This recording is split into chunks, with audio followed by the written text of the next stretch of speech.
നമ്മുടെ ജീവിതത്തിൽ എന്തെങ്കിലുമൊക്കെ ടെൻഷനുകളും വേദനകളും വരുമ്പോൾ നമ്മൾ തളരാതിരിക്കുന്നുണ്ടെങ്കിൽ അതിനർത്ഥം പ്രാർത്ഥനയുടെ ഒരു കരുത്ത് നമ്മുടെ ഉള്ളിലുണ്ടെന്നാ.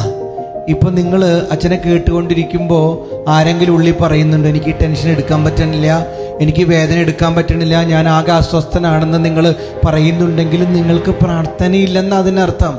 നല്ലൊരു പ്രാർത്ഥനാ ജീവിതം ഉണ്ടെങ്കിൽ ഏത് ടെൻഷനുകളെയും മറികടക്കാനായിട്ട് നിങ്ങൾക്ക് സാധിക്കും.